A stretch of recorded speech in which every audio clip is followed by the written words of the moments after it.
Mamá, tu bello. Come unto me, said God's own Son, ye heavy laden and undone, with sins high burden bearing, ye youth and elders,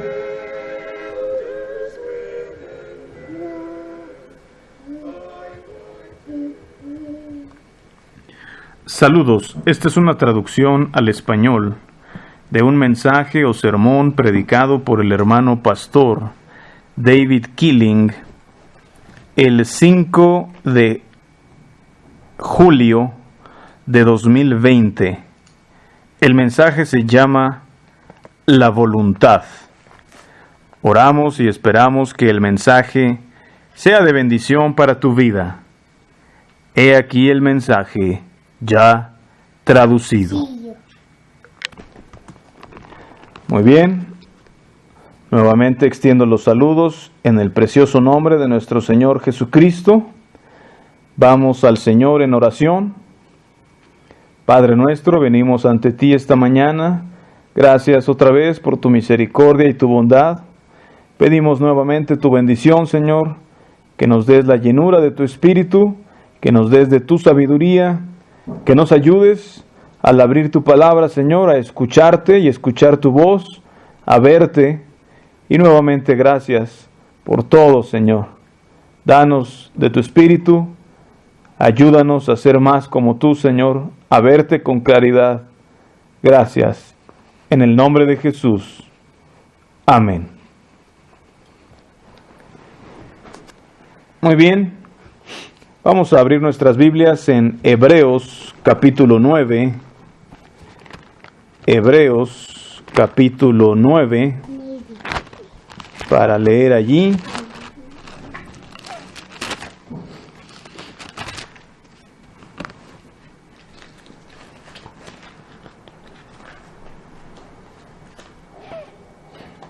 Vamos a comenzar en el versículo 8.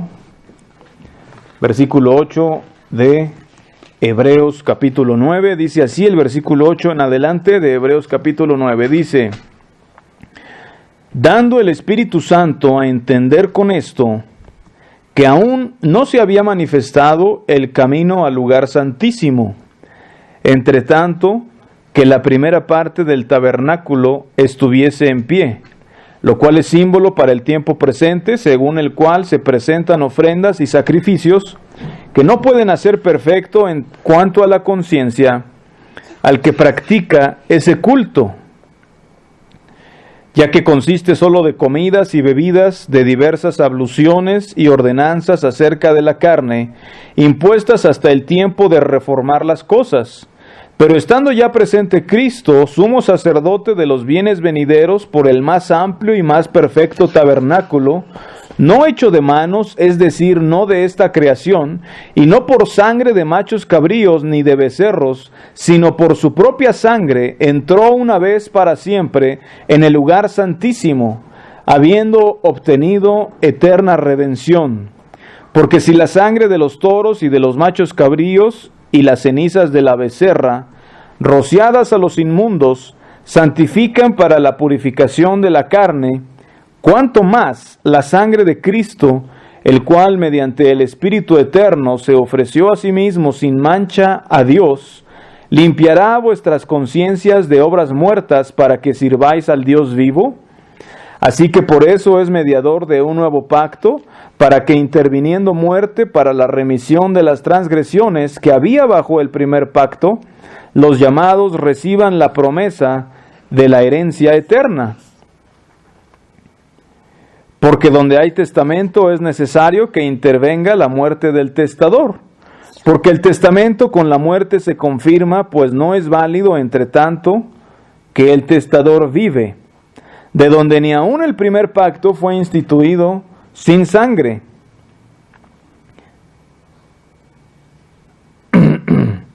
Y bueno, sigue hablando.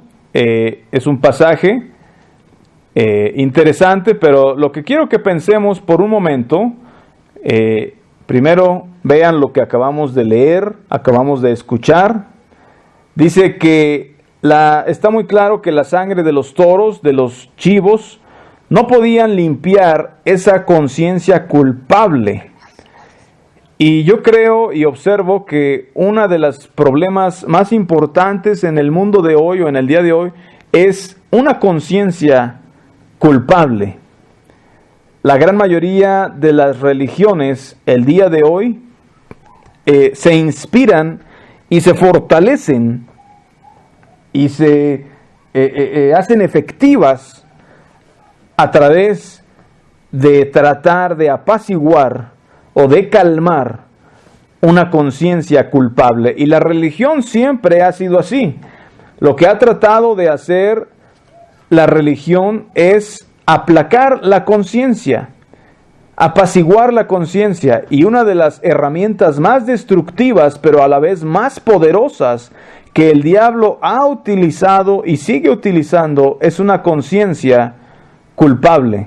Porque cuando un hombre tiene una conciencia culpable, se abre totalmente la puerta a Satanás.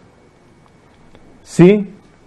A veces pensamos que una conciencia culpable puede ayudar o puede inspirar. Bueno, en un sentido puede llegar a serlo si nuestro enfoque está y nuestra fe está en el lugar correcto. Sin embargo, muchas veces no es así. Por eso siempre le digo a la gente o a los hermanos, cuando llegan a pecar o a cometer una falta, les digo, no se sienten y no se pongan a llorar, a clamar y a sentir compasión o a sentir desilusión acerca de sí mismos, de que ustedes fallaron, porque de por sí los seres humanos fallamos. Mejor, ponte sobre tus pies otra vez y vuelve al camino. El problema es que pensamos tan elevado de nosotros mismos que cuando fallamos, esto es lo que le llaman el epítome o la epítome, ¿verdad?, del egoísmo, de la soberbia. Nos sentimos mal, pero no por Dios, sino por nosotros mismos. Sí, es cierto, fallamos, pero si fallamos es porque eso somos. A veces estamos tan soberbios que creemos que estamos por encima de fallar, y cuando fallamos se convierte en algo devastador. ¿Por qué? Porque desde el principio el corazón de nuestra vida religiosa estaba basada en nosotros mismos, en que nos tomamos demasiado en serio, en que pensamos que somos mejores que lo que realmente somos. ¿Sí? La Biblia enseña que todos estamos destituidos, todos pecaron, todos estamos bajo pecado, y sin embargo, de alguna manera en nuestra mente como que llegamos a convencernos de que podemos ser mejores, de tal manera que hay personas o hay hermanos que cuando fallan, eso devasta su alma, eso destruye su ánimo, y eso automáticamente le abre la puerta a Satanás. Satanás entra, utiliza esa culpa y lo lleva a una profundidad de tinieblas que quizás no habíamos imaginado, no habíamos pensado. Satanás es capaz de utilizar y conducirnos a través de esa culpabilidad. Sí, he visto muchas cosas suceder cuando gente se siente culpable. Algunos tratan de cubrirlo, tratan de esconderlo, otros tratan de empezar a encontrar a otros culpables para no sentirse tan solos. ¿Sí? Por eso siempre he dicho, cuando estamos observando con tanto esmero, con tanto cuidado lo que están haciendo los demás y nos molesta, muchas veces hay culpa o culpabilidad detrás de eso. Porque así nos sentimos, porque así somos. Es lo que vemos. Vemos en nosotros mismos negrura, esa culpa llena de tinieblas ennegrece todo y queremos ver negrura en los demás. Y eso es algo de lo más maravilloso que, de acuerdo con este pasaje, vino a hacer Jesús, es limpiar nuestras conciencias, ¿sí? De allí viene la verdadera paz. No porque estamos ocultando las cosas, no porque ya estamos por encima de fallar, o no porque estamos viendo la negrura de los otros, sino porque por la sangre de Jesucristo, nuestras conciencias han sido limpiadas. En la cruz nos hemos visto a nosotros mismos tal como somos. Dios nos ha alumbrado y hemos visto que no somos nada. Hemos visto que estamos sin esperanza, impotentes, sin Dios. Hemos admitido quiénes somos y hemos encontrado el precioso remedio que es la sangre de Cristo. Nacer de nuevo, convertirse, es ser capaz de reconocer quién es Dios y de reconocer quiénes somos nosotros. Los discípulos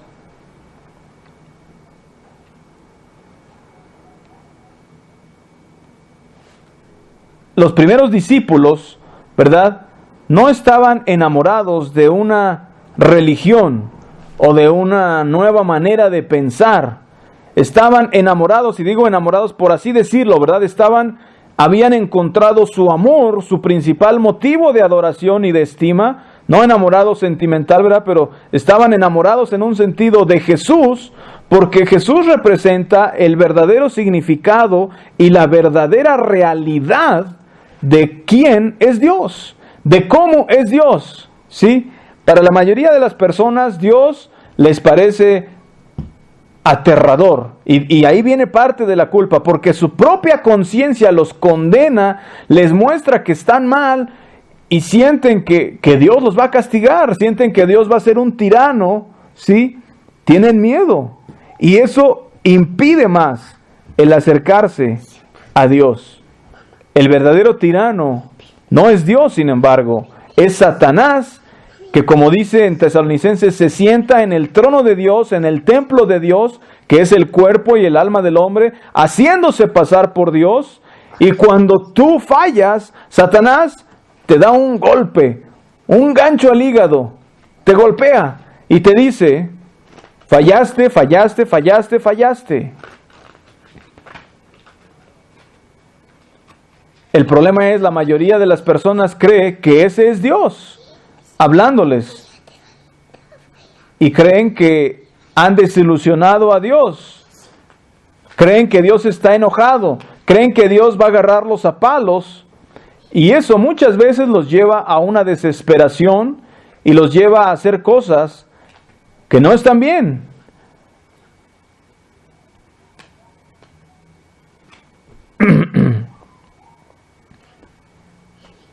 Es porque hay un Dios en su corazón que no es el Dios de la Biblia, pero ese Dios que hay en su corazón está escondiendo al verdadero Dios.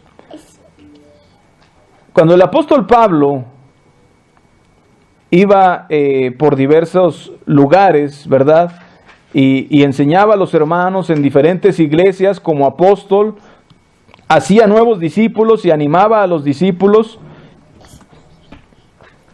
Antes que eso, él había estado viajando igualito, pero primero para ejecutarlos. Había estado viajando para matarlos, para perseguirlos, hasta que vio esta luz, cae del burro, ¿verdad? Queda ciego, conocemos muy bien esa historia. Eso a veces pensamos, ¿verdad? Bueno, si yo viera una luz así, qué tremendo milagro, tal vez eso me cambiaría, tal vez eso sí me va a ayudar a ser cristiano. ¿Sí? Es por eso que cuando alguien espera que suceda un milagro, antes de poder creer o antes de poder arrepentirse, espera una luz o algo así que lo convenza, que le convenza de que es Dios o de que deberían confiar en Jesús, Pero lo que convirtió al apóstol Pablo no fue esa luz, no fue el milagro. Sí, hubo esa luz, sí, hubo ese milagro. Pero en realidad, ¿a quién vio? Vio a Jesús. Vio que Jesús era uno con Dios. Entendió quién era Jesús. ¿Sí? Y esa revelación, esa luz, no la que vio del cielo, sino lo que oyó de Jesús, eso es lo que cambia el corazón y la mente.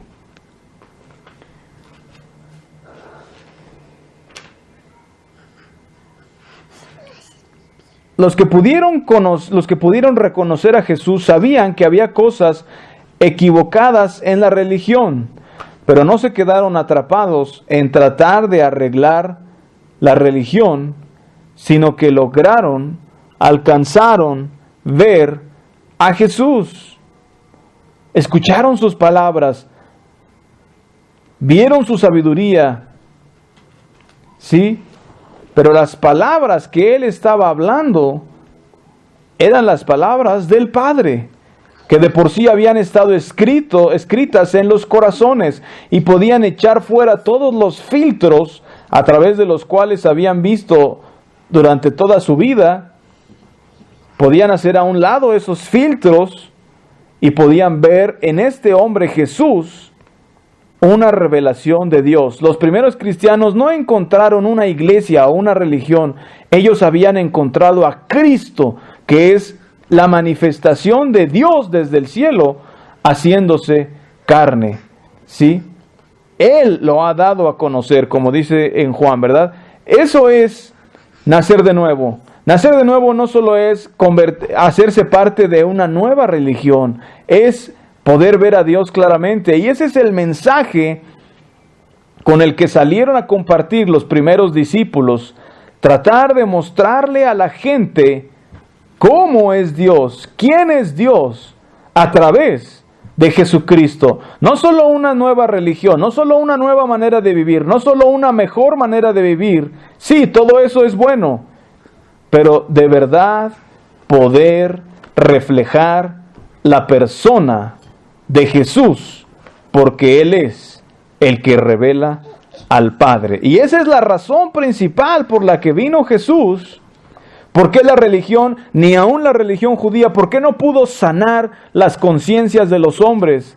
Porque no habían visto esa revelación de Dios y estaban sujetos a un tirano de la conciencia. Dice en el versículo en el versículo 15 dice: por esta razón es mediador de un nuevo pacto, para que una vez que hubiera sucedido, estoy leyendo otra versión, una vez que hubiera sucedido la muerte para la redención y la remisión de las transgresiones que se cometieron debajo del primer pacto, aquellos que habían sido llamados puedan recibir la promesa de la herencia eterna o de la heredad eterna. Aquellos, fíjense, aquellos que habían sido llamados o que han sido o que hemos sido o que son llamados puedan recibir la promesa de la herencia eterna. Las personas no alcanzaron esta promesa de la herencia eterna. Las personas previas tenían una esperanza, es todo.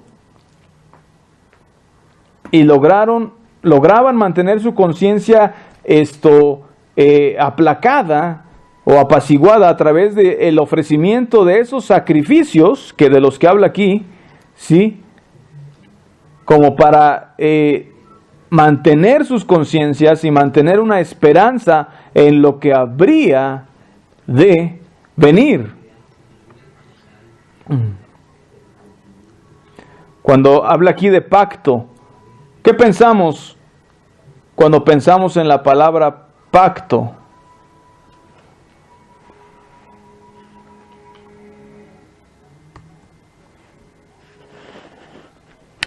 la palabra pacto, ¿qué nos viene a la mente? Bueno, verso 16 y 17 utiliza la palabra testamento.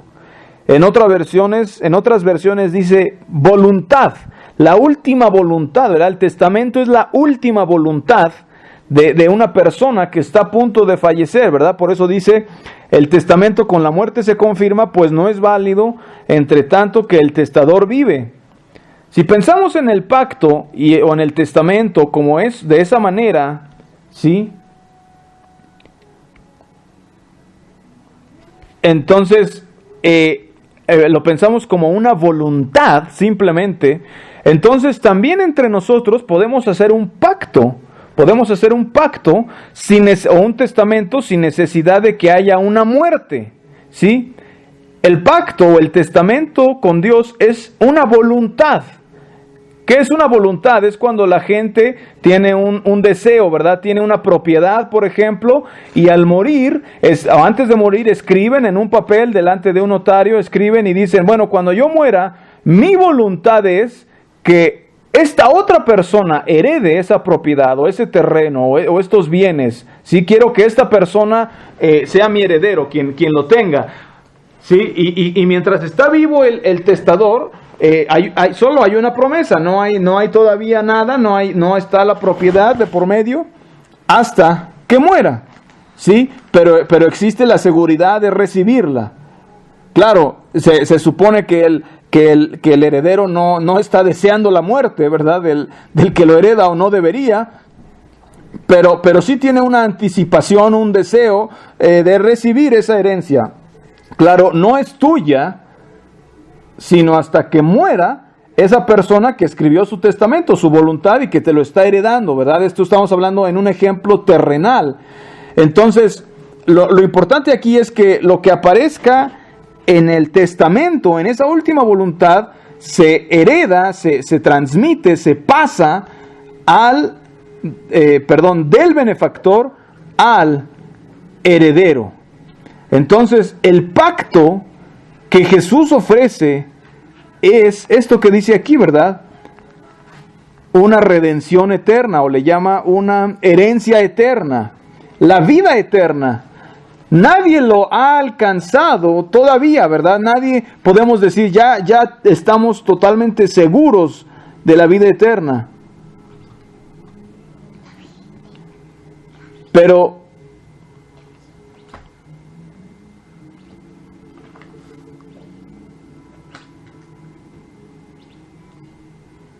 lo que tiene que suceder antes de que pueda darte la vida eterna, ¿qué tiene que suceder antes de otorgar esta voluntad? Tiene que haber una muerte. Tiene que haber una muerte. ¿Sí? Tiene que haber una muerte. Entonces, cuando Jesús murió, fíjense bien lo que estoy diciendo, cuando Jesús murió, Él fue capaz de hacernos los herederos de la vida eterna. Él mismo es la vida eterna, pero tuvo que morir antes de que podamos recibirla nosotros. Esa es parte de la importancia de su muerte. Incluso antes de que pudiéramos recibir estas promesas, Moisés jamás pudo haber recibido estas promesas. Abraham tampoco, ninguno de los fieles del Antiguo Testamento. José, o el gran ejemplo que era José, Daniel, en el Antiguo Testamento no pudieron recibir esas promesas. Lo único que tenían era esa última voluntad, tenían ese pacto, tenían ese testamento. Y ese testamento, ese pacto, no entró en efecto, sino hasta el momento en que Jesús murió, se hizo disponible a todos ellos y a todos nosotros. Hasta ese momento solo habían estado haciendo cosas para tratar de calmar sus conciencias. Pero cuando vino Cristo con su sangre, ¿verdad? Tenía que suceder la muerte del testador, la muerte de Jesús. Cuando Jesús vino con su sangre, entonces y vino con la revelación de cómo realmente es Dios, explicando a Dios, mostrando a Dios y mostrándonos quiénes somos,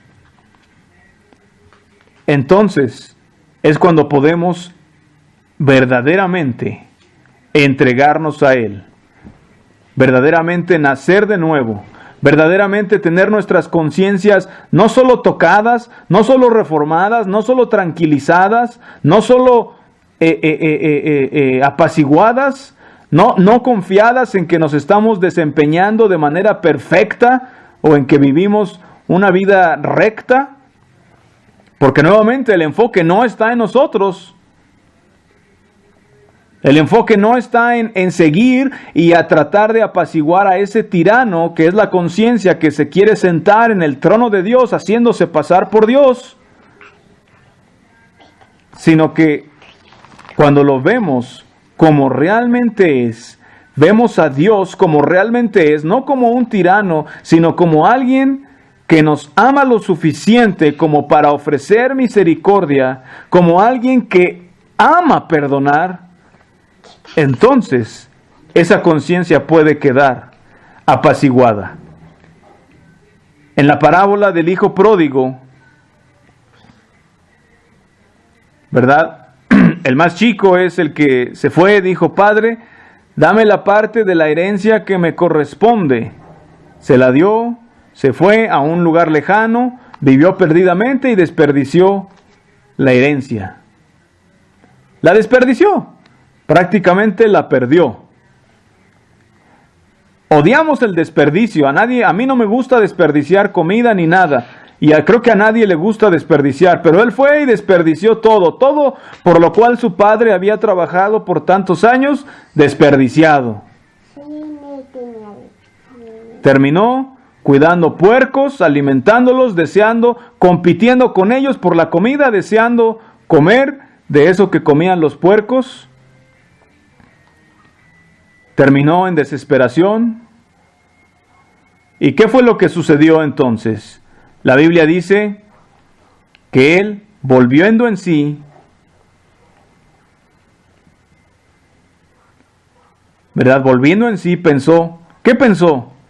Reconoció quién era su padre.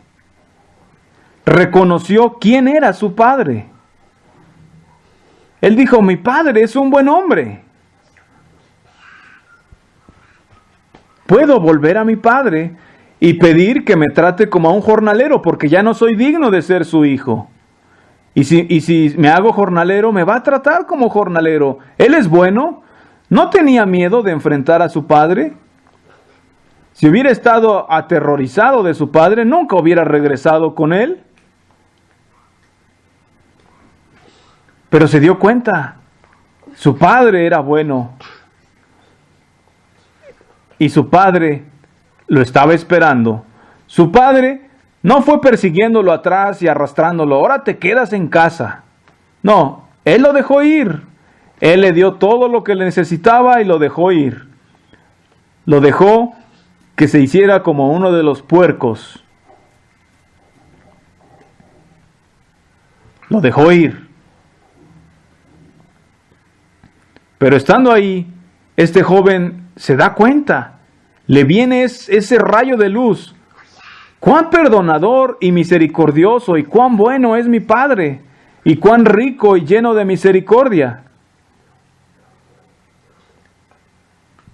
Mientras él está desperdiciando todo, mientras su conciencia le está molestando, esto va a ser algo feo. Su conciencia lo llevó cada vez más profundo y más profundo y más profundo.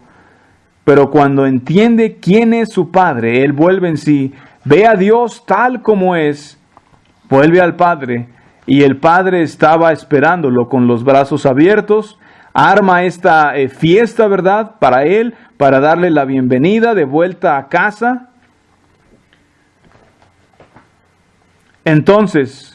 Luego entonces, por supuesto, su hermano se enoja, ¿verdad? Este hermano religioso se enoja. ¿Por qué se enoja? ¿Cómo que que desperdició todo Le hacen fiesta cuando yo todo este tiempo he estado haciendo lo que yo debería, lo que se supone que deberíamos estar haciendo. Yo he hecho lo correcto, yo he obedecido.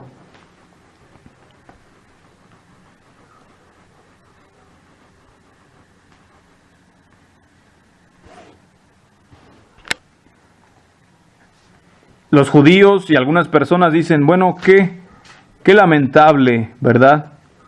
El otro día predicando un muchacho dijo, qué lamentable que Jesús no hizo un reino aquí en esta tierra, que no lo creó, pero sí creó algo mucho mejor, esta herencia eterna.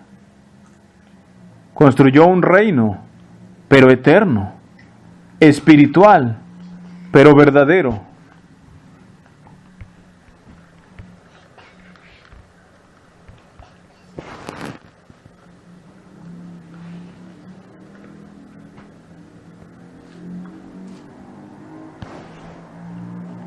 Y cuando Jesús habla acerca del arrepentimiento, lo primero que viene a la mente es, pensamos en arrepentirnos de las cosas malas que hemos hecho. Y en parte está bien, pero hay muchas más personas también que no logran entrar al reino de los cielos, no por algo malo que hicieron, sino por algo bueno. Pensamos, hay que dejar de hacer cosas malas para poder ir al cielo. Pero muchas veces las cosas buenas son las que más le impiden a la gente entrar en una relación con Dios, tanto como las cosas malas. Es fácil, hasta cierto punto, dejar cosas malas cuando empiezas a seguir al Señor. Pero muchas veces son las cosas buenas las que nos impiden acercarnos más a Él. Porque tiene que haber también una muerte a nuestras propias ideas, a nuestros propios pensamientos, a nuestras propias esperanzas, que creemos ser buenas, y tal vez en un sentido lo sean, pero son precisamente esas cosas las que tenemos que poner en el altar.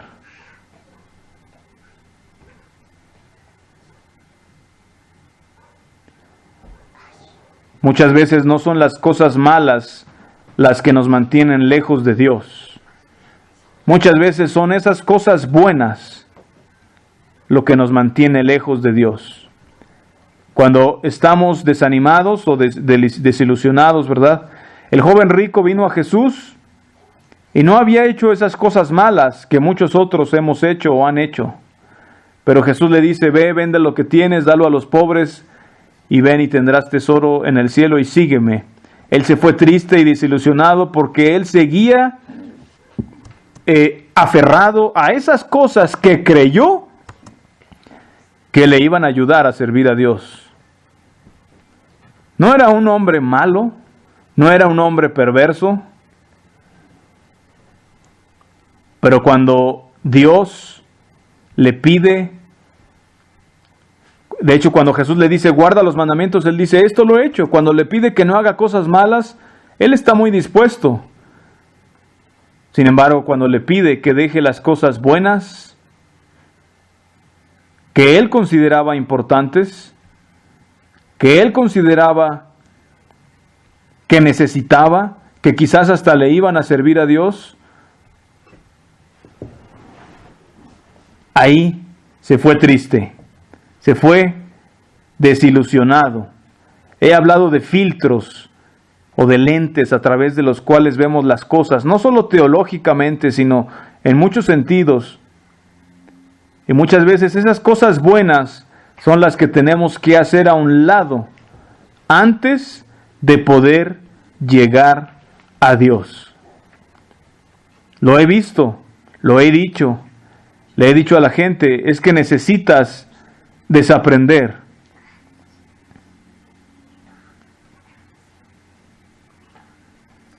Necesitas quitarte esos filtros de esas cosas buenas.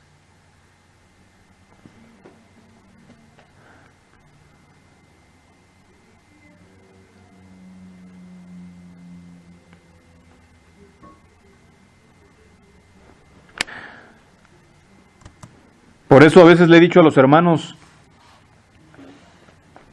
hay personas que han dejado las drogas y las cosas perversas y han tenido un nuevo comienzo.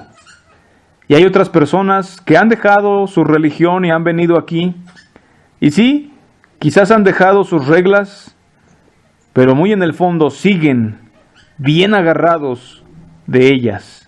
Muy en el fondo les cuesta trabajo renunciar a esas cosas buenas. Es fácil despertar la conciencia, no sé si me entienden el punto que quiero dar a entender.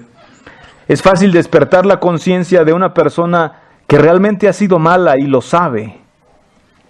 Y que esa persona logre quizás renunciar. Es difícil, pero algunos logran renunciar a esa vida perversa. Pero es todavía más difícil. Es todavía más difícil. Y son menos las personas que logran ver más allá de su buena religión y están dispuestos a renunciar aún a su religión y dejarla en el altar solo por alcanzar una imagen más clara de Jesús.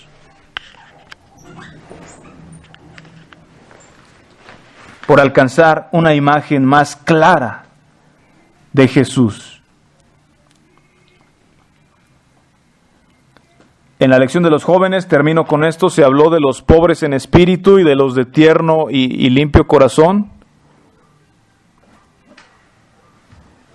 Hay personas que quizás hayan vivido una vida terrible, pero cuando ven quién es Dios y quiénes son ellos, logran dejarlo todo a un lado y seguir a Cristo. Pero lamentablemente a veces algunas de las cosas que más endurecen a la gente no son las drogas, no es esa vida perversa, sino es su religión. A veces vemos pecadores que pensamos, no creo que se vuelvan a Dios, y a veces nos sorprenden y se vuelven a Dios. Pero es difícil ver personas tremendamente comprometidas con una religión que les ha endurecido el corazón, que los ha moldeado a través de la conciencia. Es difícil verlos renunciar a eso, dejarlo en el altar, con tal de mirar y seguir a Cristo. Tantas cosas en nuestra vida, en nuestra mente, que parecen nublar la vista de Cristo. Muchas veces son cosas buenas, o que pensamos que son buenas. Cuando vino Jesús, Él murió. Y murió para poder darnos esta herencia eterna. Más allá de todos tus esfuerzos de santidad, más allá de tu vida pecaminosa, más allá de cualquier religión o regla, la gente lo había intentado por miles de años antes de que viniera Jesús. Pero cuando Él vino, hubo algunos pocos que lo alcanzaron a ver.